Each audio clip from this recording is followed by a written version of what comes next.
Et à l'ère actuelle, évoluer à pas d'escargot ne nous rend pas service. Et ne pourra jamais nous aider à évoluer tel que nous sommes en train de l'imaginer en faisant du copier-coller vite fait pour se ressembler aux Occidentaux. Ça, c'est quand même quelque chose de crucial. Les Congolais, excusez-moi, j'aimerais parler peut-être particulièrement des Congolais, mais les Africains connaissent tout et beaucoup. Connaissent tout et beaucoup. Pour la petite histoire, vous avez vu que là, je suis responsable en charge de la maintenance des navires dans une multinationale italienne qui est installée au Congo.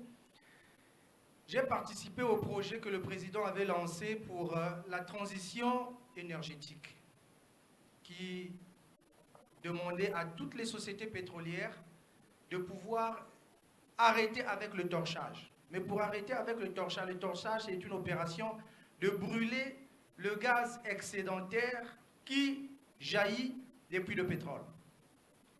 Brûler ce gaz signifie polluer davantage. Et il a été présenté un projet où il fallait utiliser ce gaz à bon escient. Mais qu'est-ce qu'il fallait faire? Il fallait réfléchir vite, parce qu'il fallait être en lien ou en phase avec les objectifs du développement durable qui disaient qu'il fallait arrêter avec le torchage pour les sociétés pétrolières et utiliser le gaz excédent d'une manière un peu plus efficace. Et je vous assure que ce projet, nous avons fait le tour du monde pour chercher là où il fallait faire ça vite, parce que le président a dit que je veux être en phase de cette recommandation pendant mon mandat. Donc, vous n'avez pas intérêt à me dire qu'il y a eu des choses qui n'ont pas marché, qui n'ont pas été tenues ou bien comment. Donc, on a eu affaire à travailler sur ce projet 24 heures sur 24. Je vous assure que ce projet, si on avait donné ça au Congo, jusqu'aujourd'hui, on ne serait jamais parvenu à faire ne fût-ce qu'un petit pas. On a travaillé avec des cabinets à l'extérieur du pays et automatiquement, le projet fini, la mise en application, la construction de ces navires ont pris 2 ans et la réflexion, la conception a pris une année. Vous comprenez l'importance que les autres accordent au projet. Les Africains sont les maîtres de la procrastination. On a travaillé sur ce projet 24 heures sur 24 et il était question qu'on livre le projet en décembre, le 12 décembre 2024 et c'était fait pile à l'heure. Les bateaux ont accosté à Pointe-Noire et actuellement où je vous parle, le Congo est en train de produire le LNG, le gaz liquéfié, le gaz naturel liquéfié. Nous sommes déjà à 3-4 chargements et on a réduit le torchage, sinon arrêté le torchage, à 85%, sinon 99%.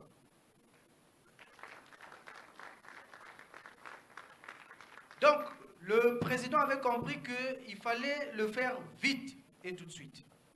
Et c'est de cette même façon que l'urgence qui nous réunit aujourd'hui voudrait que nous puissions nous mettre au travail tout de suite. Les Africains, dans la lenteur, que ce soit de l'administration ou de la gestion des affaires de l'État, pensent que nous avons le temps. Laissez-moi vous dire, nous sommes ici réunis pour ce que nous appelons tous les problèmes climatiques. Déjà, mon thème, c'est le climat est en jeu. Survie sur une planète au bord du gouffre. Cela dit quoi? Que l'urgence est là. Nous sommes déjà au bout du gouffre. Quand vous êtes en train de parcourir la route nationale qui part de Pointe-Noire jusqu'à Ouesso ou au Cameroun, vous allez vous rendre compte que ce que nous sommes en train de dire ici, en dehors des images, Peut-être pour ceux qui sont venus par avion, mais nous qui avions fait la route, on a vu que le réchauffement climatique est bel et bien réel. Les experts qui travaillent dans le domaine de l'environnement et de l'éco-durable ont fait savoir que nous sommes déjà à 1,5 sur le réchauffement climatique. Retenez ça, nous sommes à 1,5. Et actuellement, toutes les conférences que nous sommes en train de faire, tous les sommets que nous sommes en train d'animer, disent ou sont en train de s'articuler pour que nous ne puissions pas atteindre les 2 degrés. Est-ce que vous vous rendez compte? Si nous atteignons les 2 degrés, c'est la fin. Donc il nous reste combien? 5 quelques poussières de degrés pour que la Terre s'embrase. On est à 1,5. Ça veut dire que c'est devenu une urgence capitale. Le coach Kalis l'a dit tout à l'heure, vous allez le voir partout d'ailleurs. Il y a les érosions, il y a des feux. Ça veut dire que l'urgence est là. Donc, pour ce qui est de notre thème « Toutes debout pour une Afrique verte », Toutes debout pour une Afrique verte, on rejoint ce que nous appelons les objectifs de développement durable en ces articles 13 et 15, où nous devons protéger notre environnement et nous devrons aussi savoir comment préserver la faune et la flore. Donc j'étais en train de dire que cette rencontre inédite vient à point nommé pour nous permettre d'être sur la même longueur d'onde. Pourquoi je dis que nous devons être sur la même longueur d'onde? Aujourd'hui, vous allez constater que les débats concernant l'environnement, ce sont seulement les hommes politiques qui s'en occupent. C'est plus traité à un niveau élevé et que si nous restons que dans cette dynamique-là, tout ce que nous sommes en train de tenir comme sommet, comme discours, ne tiendra pas. Parce que nous sommes obligés de courir derrière le temps. Et le temps voudrait que nous passions tout de suite à la pratique.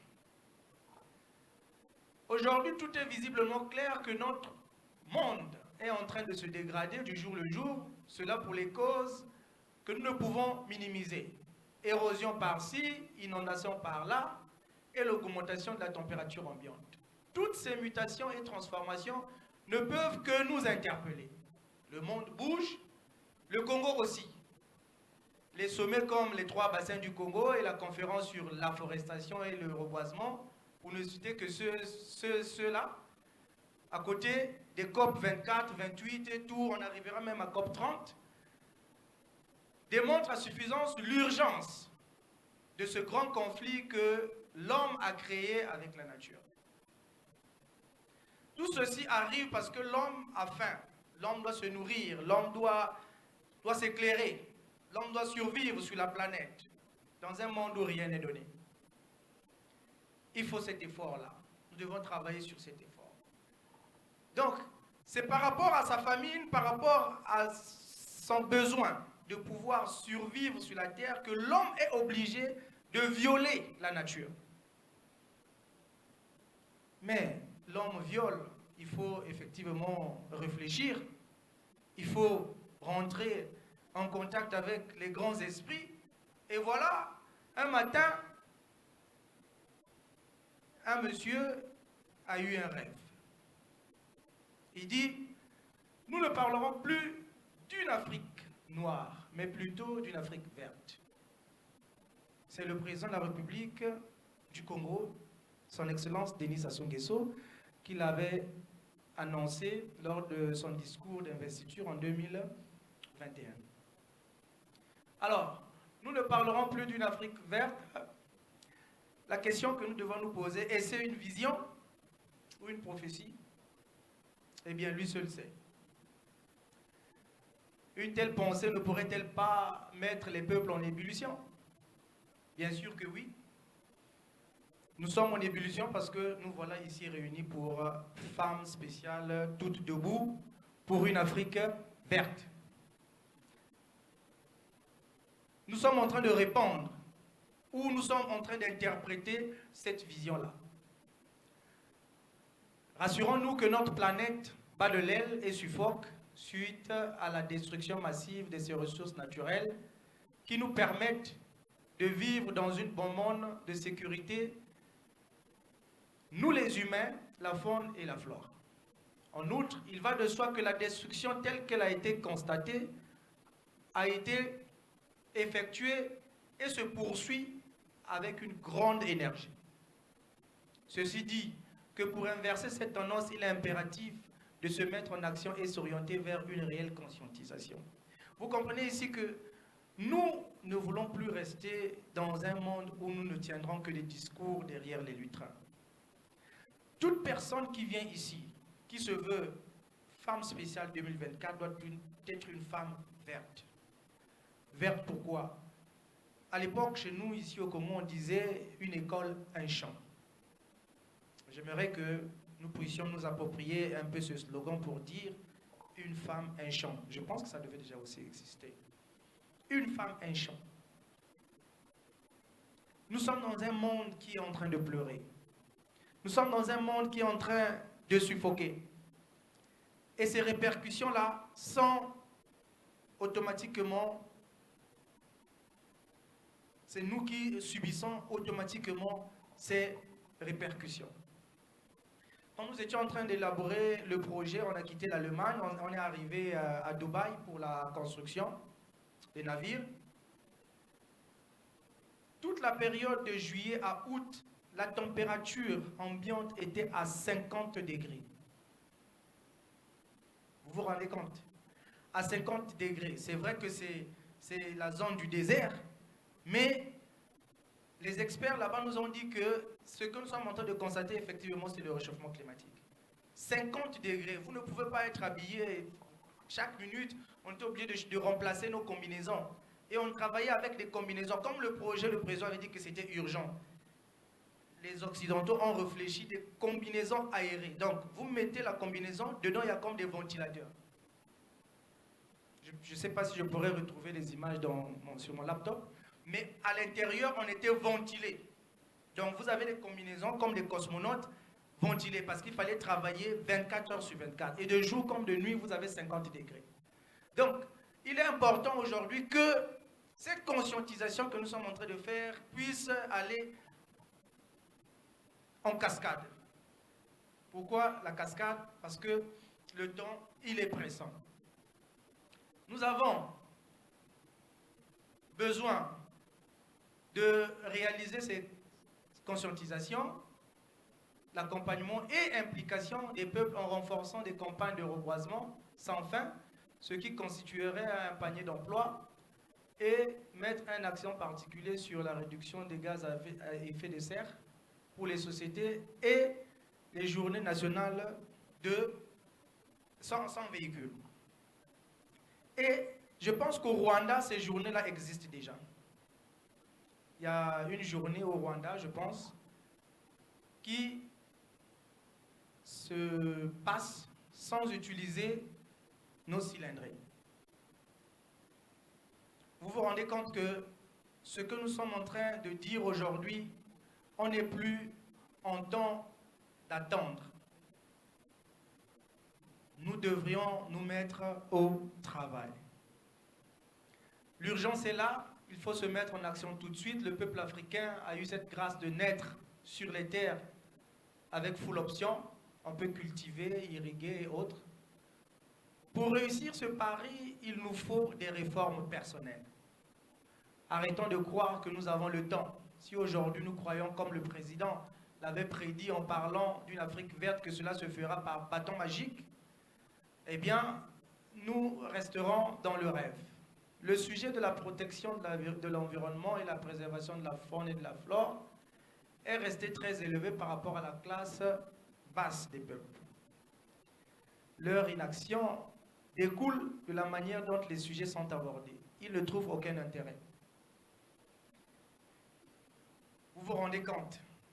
Si aujourd'hui le bas peuple que nous sommes ne s'intéresse pas à ces histoires qu'on nous raconte, COP 21, COP 24, éco durable, développement durable, c'est parce que le peuple ne trouve aucun intérêt. Quand on se retrouve à la COP 28, c'est beaucoup de milliards qui sont investis, mais la maman qui est au village, vous lui direz quoi si elle ne coupe pas son bois de chauffe, ou le paysan qui est en train de faire ses, ses meubles en bois, vous ne lui direz pas arrête de faire les meubles en bois, et il va vivre de quoi? Il vivra de quoi? Il va continuer à couper jusqu'à ce que peut-être vous viendrez pour le tuer. Il va continuer à couper. Alors, aujourd'hui, la grande question, c'est que nous, qui sommes peuple, nous pouvons aussi nous poser des questions. Pourquoi ces gens-là, de temps en temps, ils vont là-bas pour aller se réunir, pour dire non, on doit réduire le réchauffement climatique, mais on constate que le réchauffement climatique, il y a 15 ans passés, était à 1,2. Nous sommes à 1,5. Est-ce qu'il y a eu réellement un travail qui a été fait? Si nous étions à 1,2, il y a quelques années passées, actuellement en 2024, le dernier rapport qui en ressort, nous sommes à 1,5. Est-ce que quelque chose s'est vraiment fait? Lors de la COP 24, Donald Trump à Paris s'est même levé de la salle. Il a dit, vous nous trompez. Si ce n'est que de cette manière-là que vous voulez que nous puissions réduire le réchauffement climatique, alors ce n'est pas de cette manière qu'on doit s'y prendre. On doit se mettre au travail tout de suite. Ou à défaut, on arrête d'investir l'argent et de défendre aux gens de continuer d'arrêter les industries parce qu'il n'y a pas le travail, il n'y a pas ceci, il n'y a pas à manger. Et vous demandez que les autres ne continuent pas à exploiter pendant que le réchauffement climatique, au lieu de baisser, est en train d'augmenter. Il dit non, les États-Unis ne vont plus verser de l'argent. Tout le monde a crié, mais je pense qu'il avait raison. Parce que vous ne pouvez pas être en train d'investir pour quelque chose où il n'y a pas un retour, où il n'y a pas un résultat concret. Donc, pour nous qui sommes venus ici, là, nous aimerions vraiment nous mettre dans la tête que si le Congo, qui a un bassin, qui organise des sommets, qui est favorable à plusieurs choses, il est temps et vraiment temps de pouvoir commencer à mettre ce que nous sommes en train de dire en pratique. À côté de cela, il faut que nous nous posions certaines questions. Parce que pour trouver les solutions, il faut se poser des questions. Alors, je pense qu'on va travailler ensemble un peu pour quelques minutes pour essayer de répondre à ces questions-là. L'Afrique, pour se développer, a besoin de l'agriculture, n'est-ce pas? Pour atteindre son autosuffisance alimentaire, n'est-ce pas? Êtes-vous sûr que pour faire la production agricole d'une manière industrielle, on peut se passer des produits chimiques? C'est une question, hein, on peut répondre. Est-ce qu'on peut se passer des produits chimiques venus de l'Europe? On en parlera certainement dans les ateliers. Le développement durable est-il plausible? Est-ce qu'il est atteignable? Vous avez certainement la réponse. Jusqu'où peut aller le réchauffement climatique? À l'heure où nous sommes à 1,5 degrés. À 1,5. C'est-à-dire que si on était déjà sur le tableau de bord, on est déjà au rouge. La question qu'on va se poser maintenant, lorsqu'on va atteindre les 2,0, qu'est-ce que nous allons devenir? Qu'est-ce que l'Afrique et le Congo en particulier fait pour l'environnement? Nous sommes un pays en voie de développement, nous sommes un pays émergent. Nous avons construit une route qui part de Brazza, de Pointe-Noire, sud jusqu'au nord. Combien d'arbres nous avons coupés? Combien de forêts nous avons ouvertes? Est-ce que nous avons le point sur cette destruction-là? Parce que tout développement, forcément, on doit détruire la nature. On doit empêcher l'eau de passer à certains endroits, on doit couper l'herbe, on doit couper les arbres. Est-ce que nous avons évalué le dégât que nous avons causé? Et est-ce que le Congo est en train déjà de se mettre au travail, ou sinon avait déjà commencé de pouvoir compenser ou remplacer cette destruction? Parce que parler d'une Afrique verte, il faut que nous ayons une attitude qui démontre que nous voulons aller vers ce support que nous voulons donner au monde entier. Parce que nous sommes quand même un grand poumon, nous sommes une grande réserve de l'écosystème. Donc, est-ce que nous, en Afrique, on est déjà dans cette dynamique-là? Et la cinquième question est, est-il possible d'inverser la tendance du réchauffement climatique? Ce sont des questions qu'on doit se poser.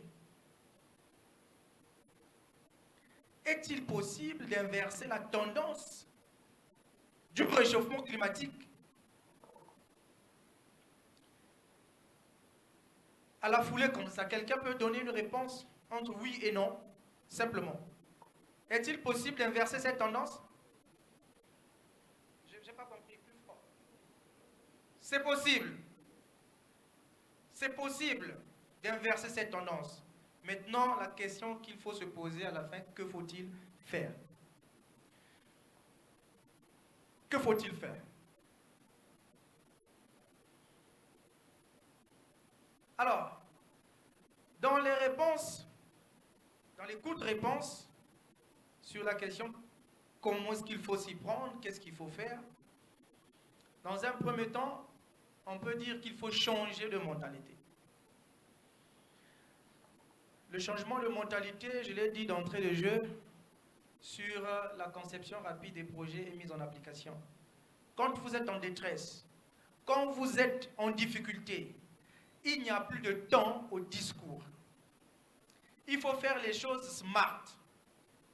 Si vous qui êtes en charge de gérer une industrie, non, pas une industrie, un ministère, je ne sais pas quelle position que vous occupez qui est un levier de pouvoir changer le mécanisme ou le fonctionnement de votre nation, si vous n'avez pas les compétences, ou bien entourez-vous d'un cabinet qui vous permettra de réfléchir rapidement, trouver des solutions rapidement.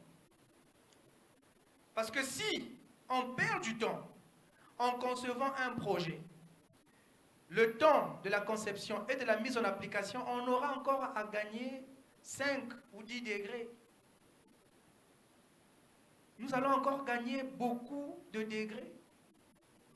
Et tout cela nous met toujours en danger. Donc, nous, Africains, nous devons apprendre à travailler vite et d'une manière smart.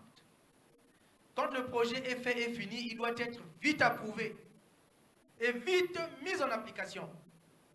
Souvent en Afrique, ce qui est vite mis en application, c'est les arrêts. Quand vous avez parlé mal du président, le décret il est signé, les minutes qui suivent, on vous arrête. Mais quand il faut se battre contre la climatisation, je ne sais pas quoi, là, le climat, les décrets qui sont mis en application, les rêves qui sont donnés par les penseurs, pourquoi ils ne sont pas mis en application au plus vite? Pourquoi? Est-ce que les priorités des gens aujourd'hui sont détournées vers ce qui est éphémère, vers ce qui arrange certaines personnes ou vers ce qui peut faire l'intérêt général, peut construire l'intérêt général? La deuxième solution ou la deuxième proposition de solution est celle d'intéresser la population. Là, c'est d'une manière un peu plus pratique, dont je suis en train de faire allusion. Nous devrions intéresser la population. Je le dis parce que je sais que dans la salle, nous avons des autorités, des gens qui ont les leviers de pouvoir activer, manipuler pour faire avancer les choses. Nous devons intéresser par peuple. Tout en créant des commissions, en allant dans chaque village, trouver ce qui est essentiel pour eux et apporter les solutions tout de suite. À l'époque, il y avait une société, une entreprise de l'État qui s'appelait Eurostom. Je ne sais pas si ça existe toujours. Eurostom. Ça existe. Hein? Voilà. Cette société-là avait pour objet de pouvoir développer des semences ou prendre des semences pour faire des expériences dans plusieurs départements. Et ça marchait très bien. Nous avions aussi eu les services de reboisement national. Nous qui avions eu un peu cette opportunité de pouvoir nous retrouver dans le Congo profond, on a travaillé en tant qu'écolier à l'époque. En tant qu'écolier, nous devions être en classe de CM1 ou CM2 ou 6e par là. C'était notre chantier vacances. Donc quand nous parlons du reboisement, on a une autre philosophie de ça. Ce n'est pas seulement dans les bureaux, bien, mais on connaît ce que c'est le reboisement. Parce que pendant les vacances, on ne voyageait pas, mais on partait à la pépinière. Là-bas, on nous remettait à chacun par rapport à sa force ou par rapport à son temps, 1000 sachets, des petits sachets noirs comme ça. On vous donnait 1000 sachets ou 2000, ça dépend de ta disponibilité. Tu peux prendre même 5000. Mais à côté de ça, il y avait une récompense.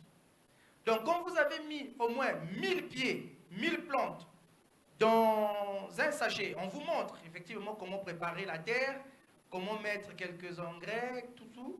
Après, vous mettez sur pied 1000 pieds dans un sachet qui va être arrosé chaque matin. Dès que ça commence à pousser, ça part vers les sites de reboisement. Et chaque fin de vacances, on était récompensés. Et je pense que des initiatives pareilles peuvent faire que les gens s'intéressent. Au lieu d'aller couper les arbres, si on lui donne 1000 francs ou 500 francs par plante, il peut même faire 10 000 par jour. Parce qu'il y a des gens, s'il a la récompense à la fin, il va se mettre au travail à fond. Donc, il faut absolument que nous puissions remettre ces choses-là. Les services de reboisement, ça ne vaut la peine d'aller créer d'autres charges pour dire que non, on va aller créer encore d'autres villages touristiques. On appelait ça quoi? Village agricole. Voilà. Tous les villages africains sont des villages agricoles. Il suffit seulement d'aller redynamiser ces personnes qui sont là-bas. Ils vont se mettre ou se remettre au travail, mais avec une petite récompense. Et à côté de ça, orienter les jeunes vers les métiers de l'environnement.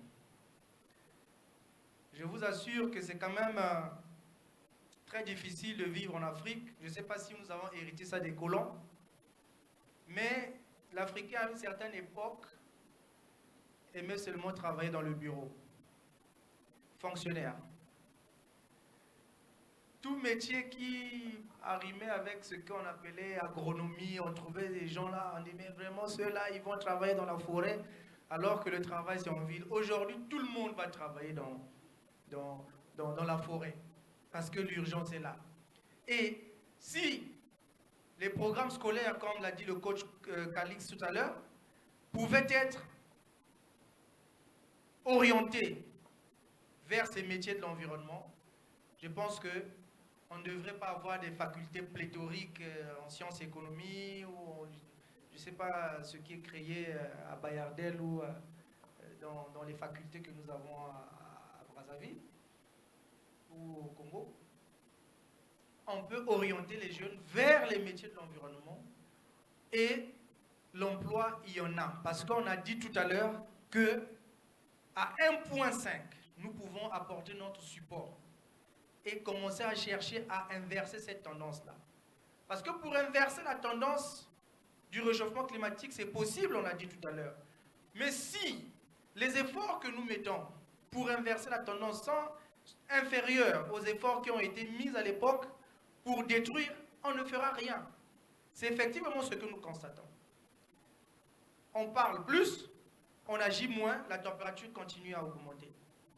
Alors que si, en détruisant, il y avait 30%, on avait mis 30% d'énergie, mais pour reconstruire, on mettait 90% d'énergie, facilement on remettait les pendules à l'heure. Facilement. Mais si, à la destruction, on a mis 10 engins pour faire la route Pointe-Noire-Brazzaville, 10 engins, pour reconstruire, vous mettez un seul engin, vous faites rien.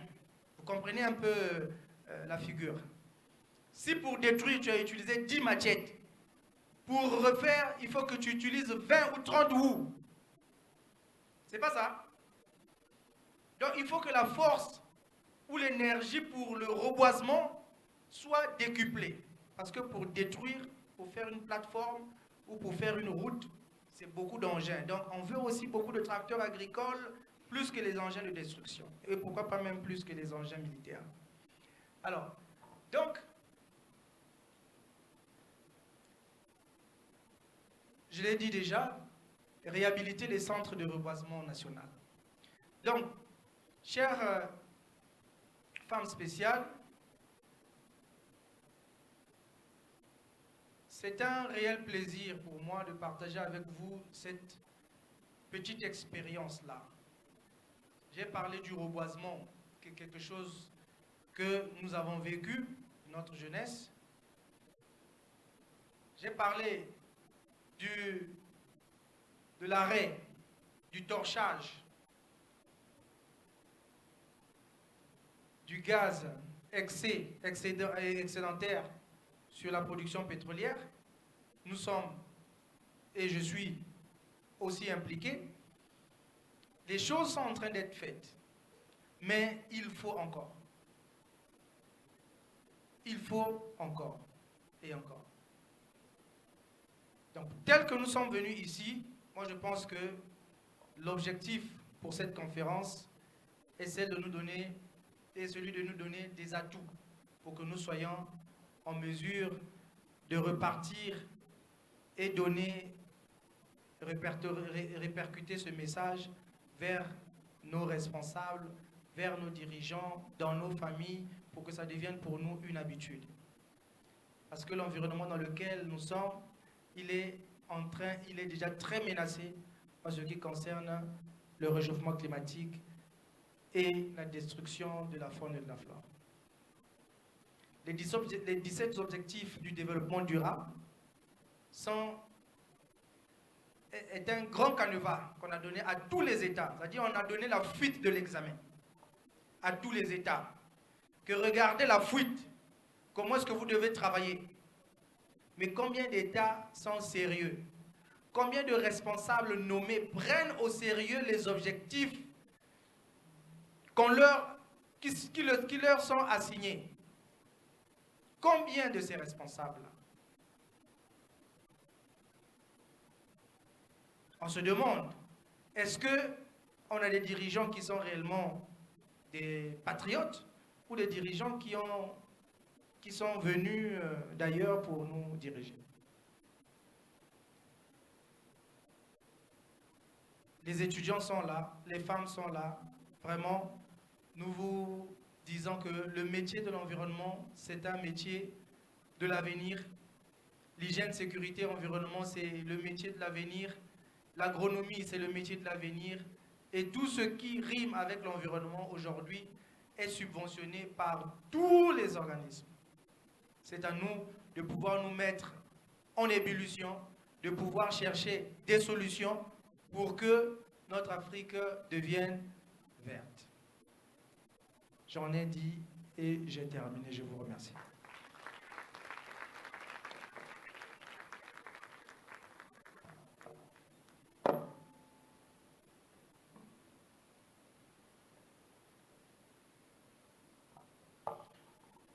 Est-ce que nous pouvons applaudir? C'est toujours important. Après avoir écouté, quand j'écoute qu'il reste 1,5, nous sommes à 1,5, donc il reste combien? Vous savez, ça peut même brûler aujourd'hui. Parce qu'en fait, le grand problème, c'est que quand on a ces informations, nous, on pense que c'est de la blague, c'est de l'amusement. Vous voyez? Il y a d'autres personnes, ça veut dire que le malheur de l'Africain, c'est que nous sommes déjà tellement en retard, mais dans nos têtes, nous pensons que nous avons encore tellement du temps. Vous voyez? Un continent tellement en retard, mais nous vivons comme des gens qui vivent comme si on avait encore assez du temps. Je disais dans un de mes livres, parce que tous les jours, il y a des gens qui croient qu'il y aura une fin du monde. Toutes les religions parlent d'une fin du monde. Toutes les religions. Mais vous savez, je disais dans ce livre, il nous reste encore un peu de temps, un peu d'expérience physique et chimique, où Dieu lui-même, le propriétaire du monde, va descendre avec un trousseau de clés et il dira, monsieur, madame, vous n'avez pas pu gérer, l'heure de la fermeture est arrivée, allez-vous-en.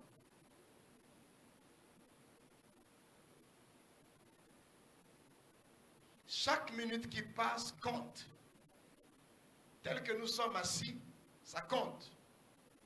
Et vous savez, Marc Luyan, en 1967, disait, il parlait déjà d'un concept de village, quoi? Que nous sommes dans un monde, dans un village planétaire ou dans un village global. Et vous savez, cette pensée nous a mené tout de suite à comprendre que le monde va converger vers la pensée de la mondialisation. C'est-à-dire, tous les humains vont vivre en regardant dans la même direction.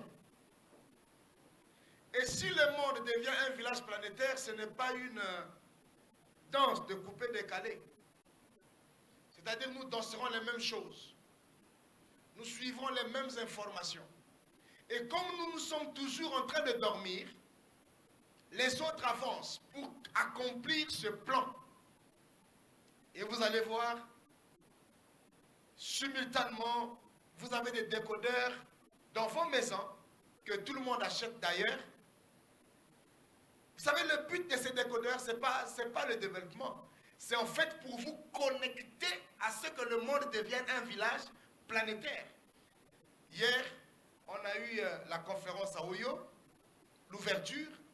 Mais ceux qui n'ont pas été ici, à 20h, depuis leur maison, ont suivi Télé Congo. Ils sont en France, ils sont aux États-Unis, ils ont vu ce qui s'est passé ici. Directement, on dit, mettez 340. Celui qui est au Gabon, celui qui est au Congo, celui qui est en Chine, il met 340 sur les décodeurs qu'il dispose, Oraro, TNT, Canal+. Nous, on achète. Mais maintenant, on dit non, avec les chaînes là, ce n'est pas encore trop bien, on n'est pas bien liés. Maintenant, il faut les Netflix dans nos maisons. Maintenant, il faut les Canal Box. Mais tout ça converge vers ça. C'est-à-dire, ce n'est pas le plaisir, c'est vous qui achetez par plaisir, mais ceux qui conçoivent accomplissent un plan. Le téléphone que vous avez, vous pouvez relier quelqu'un tout de suite qui est au fin fond des champs, sans un câble, sans composer un autre numéro de téléphone fixe, comme à l'époque, avec le portable en main, on joint tout le monde. Ça veut dire, nous convergeons tous vers un même objectif. Relier le monde pour qu'à la fin, s'il y a des événements, que les événements deviennent mondiaux. S'il faut mourir, on mourra tous. C'est ça le but. En fait, le but de tout ce que nous avons là, c'est ça le but. Regardez, je vais vous donner un exemple simple. Une petite pause. Le coronavirus n'est pas nouveau. C'est nouveau pour les ignorants. Mais le coronavirus, vous savez que le coronavirus existe depuis 1965 dans les laboratoires. Et on a commencé à travailler sur les vaccins du coronavirus depuis 1990. Et quand on arrive en 2019, le coronavirus dans les laboratoires s'échappe. Je ne sais pas qui avait le mot de passe. On a dit, bon, on va faire un test. Et c'est alors que nous nous sommes rendus compte que nous sommes tous des débrouillards, et pays développés et pays non développés, le monde va brûler. C'est-à-dire que quand il s'agira de brûler, il va brûler, et le coronavirus a été un des premiers tests réussis. Quel pays du monde a travaillé pendant le coronavirus? Ceux qui sont nés avant moi, peut-être à votre époque, mais à notre époque, dans les années 59, quand nous sommes nés, on n'a pas vécu ça. On n'a pas vécu ça. C'est-à-dire que souvent, il n'y a pas de véhicule, on ne sort pas quand il y a des élections. Mais au moins, les gens marchent à pied. Mais pour une première fois, personne n'est dehors, il n'y a pas de véhicule, il n'y a pas de marché. Et donc, on vous dit, on est en guerre contre l'inconnu. C'est mieux même de savoir que l'ennemi est au coin. Mais là, on avait affaire à un ennemi inconnu. Et quand vous voyez quelqu'un qui meurt maintenant, on l'enterre maintenant, vous vous rendez compte que c'est sérieux.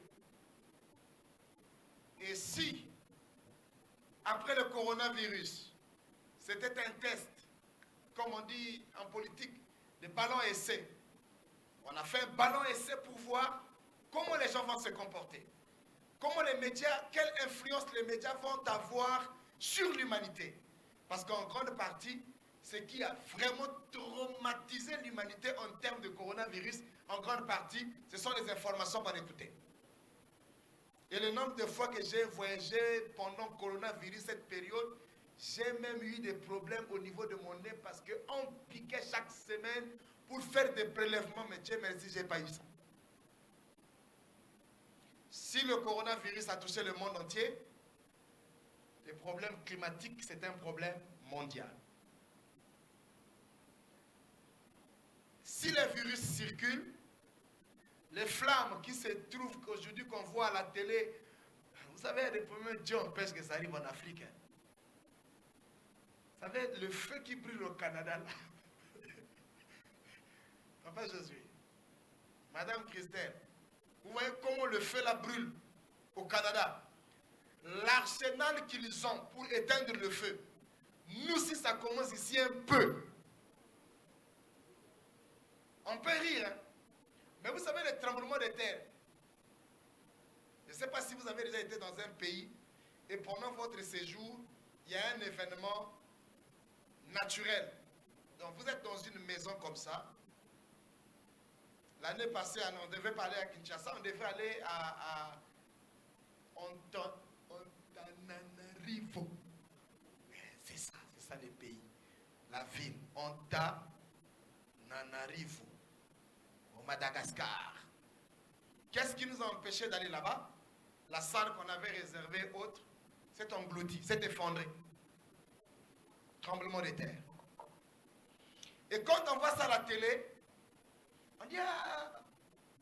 Et lorsqu'il y a eu le volcan Nyiragongo, c'est ça?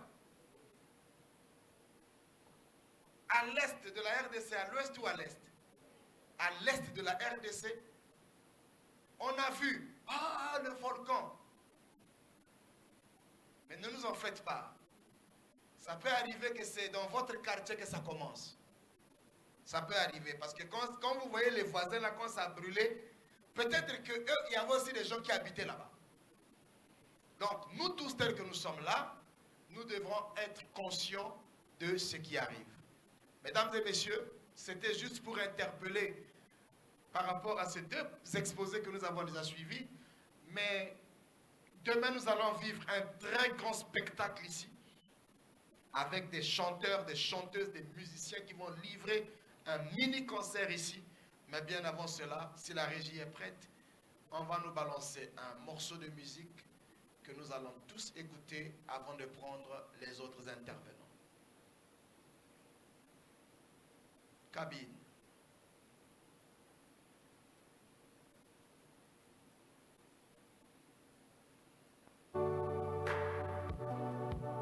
J'ai mal. Je sors de mon silence. Je suis l'environnement. Afrique, debout pour l'environnement. Je suis nu, je suis vide, je suis seul. Je suis orphelin, je suis sans défense. Dépossédé, dépossédé. Au commencement, il n'en était pas ainsi. J'étais calme, j'étais aussi paisible dans mon univers du possible. Tu es venu me trouver, j'étais tout donné pour que tu vives aisément. Malheureusement, tu as décidé de me détruire, de m'harceler, de me vider, de me brûler, jusqu'à ce que je devienne comme cet astre grand qui n'a pas de parents. Tu as décidé dans ta folie de grandeur à aller jusqu'à hors de moi pour détruire ce qui te protégeait toi-même et qui allait protéger tes descendants. Oh, oh, oh, oh. Ma beauté allait te servir. Tout ce que tu as vu n'était pas des simples ornements, mais des atouts pour te donner une vie paisible. Tu n'as eu besoin de moi que pour satisfaire ton émoi. Oh, yeah. Tu as commencé par me déposséder jusqu'à effacer mon disque dur, sans savoir ce qui était à l'intérieur. Dépossédé, dépossédé, oui tu m'as dépossédé. Dépossédé, dépossédé, je suis l'environnement. Tu n'as pas compris que j'étais là pour ton bien, mais ton égoïsme m'a détruit. Je ne peux rester muet. Oh, ça se massacre. Je suis l'environnement.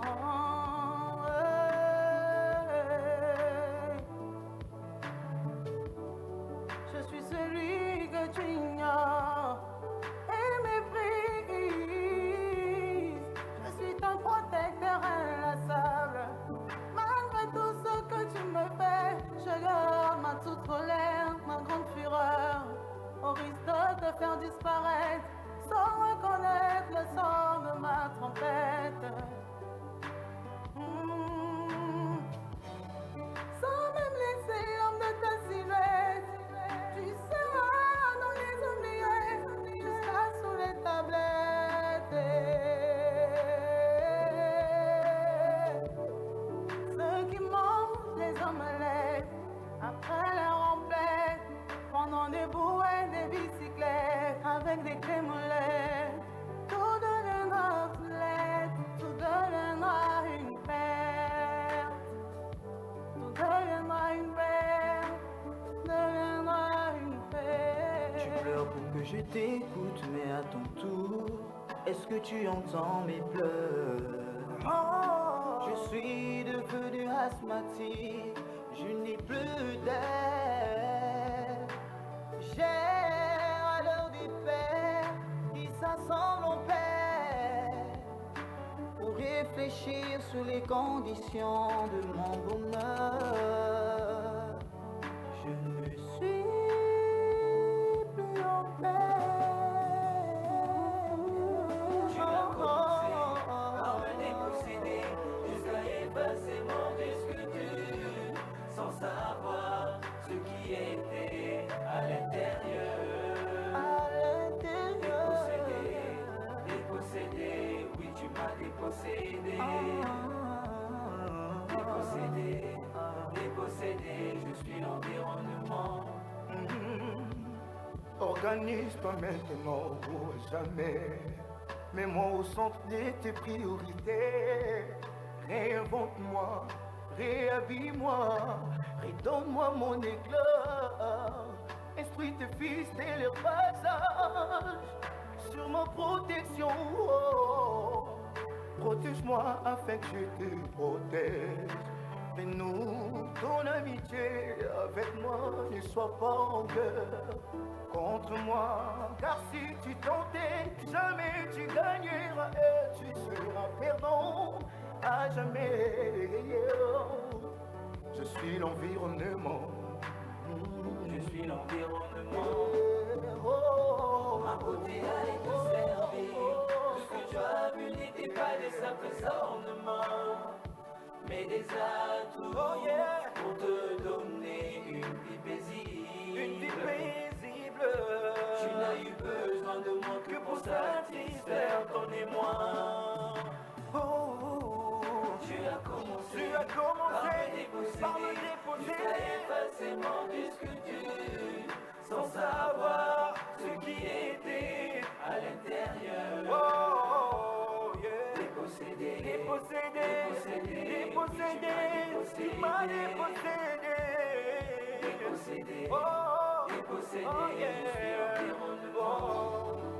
Nous sommes tous redevables à l'environnement. Hommes d'État, hommes d'église, hommes d'armes, hommes d'affaires, artistes, jeunes, femmes, prêtres à la messe, pasteurs à l'église, imams à la mosquée, rabbins à la synagogue. Nous sommes tous messagers de la protection et de la lutte contre le réchauffement climatique. Si nous ne nous levons pas pour lutter contre le réchauffement climatique, nous finirons par disparaître comme les autres races et les autres espèces. Tous debout pour l'environnement. Je suis l'environnement. Merci. Merci. La conférence, la 9e édition de Femme spéciale s'est inspirée de ce texte qui existe dans un de mes livres, Jamais prisonnier d'opinion, page 22. Vous trouverez ces textes et ensuite les artistes dont nous prions Aïcha Keïta de s'élever.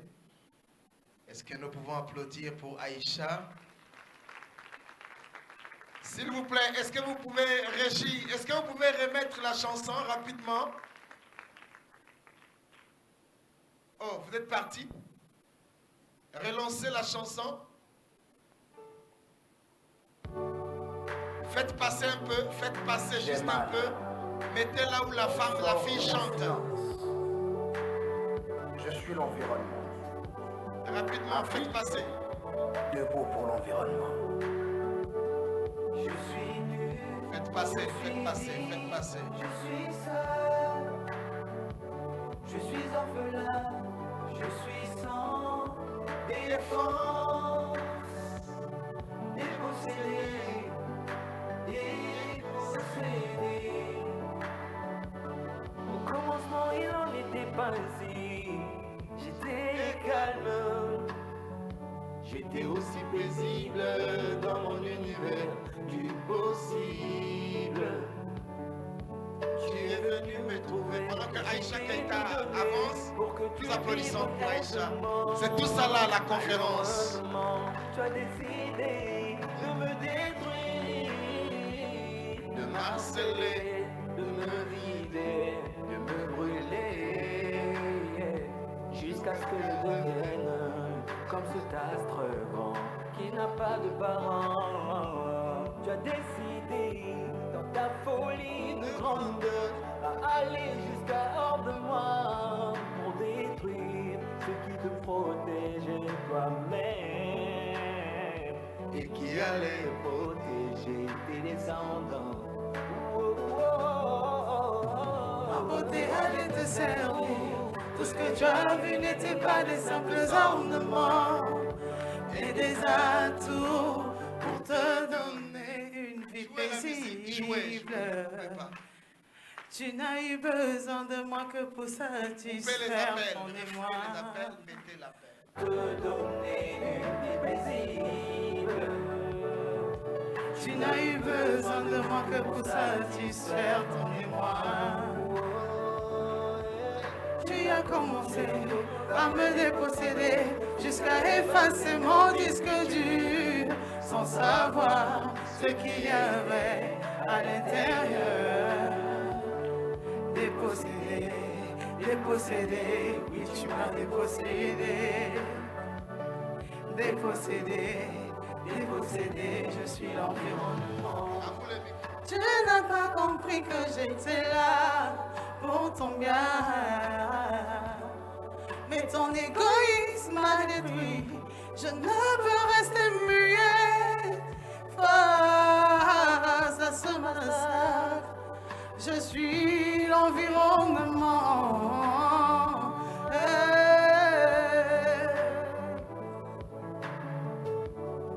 Je suis celui que tu ignores et mépris. Je suis ton protecteur inlassable. Malgré tout ce que tu me fais, je garde ma toute colère, ma grande fureur, au risque de te faire disparaître sans reconnaître le son de ma trompette. Sans même laisser l'ombre de ta silhouette, tu seras dans les oubliettes jusqu'à sur les tablettes. Ceux qui mangent les omelettes prendront leur omelette, prendront des brouettes, des bicyclettes avec des clés molettes. Tout deviendra obsolète, tout deviendra une perte. Tout deviendra une perte, tout deviendra une perte. Je t'écoute, mais à ton tour, est-ce que tu entends mes pleurs? C'est Aïcha Keïta. Merci. Et nous continuons. Pendant qu'elle s'assoit, Pour réfléchir sur les conditions de mon bonheur, je suis plus en paix. Tu as commencé par me déposséder jusqu'à effacer mon disque dur sans savoir ce qui était à l'intérieur. Dépossédé, oui tu m'as dépossédé.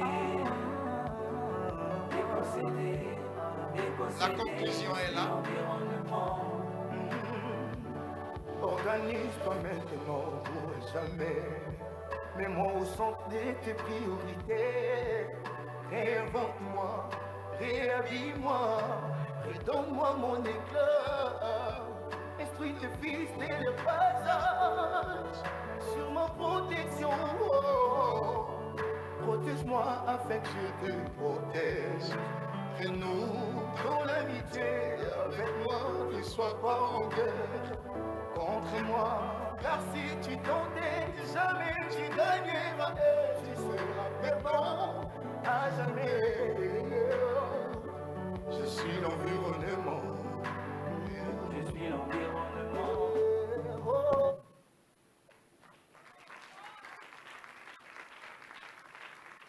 Voilà, nous avons fait ça, on a écrit, on a chanté un peu. Et donc, nous sommes maintenant en conférence. Vous voyez que c'est un projet qui est en train d'aller dans toutes les formes. Et après, on va faire les clips. Donc, ne soyez pas surpris que vous soyez dans les clips. Parce que après la conférence ici, on fait les clips.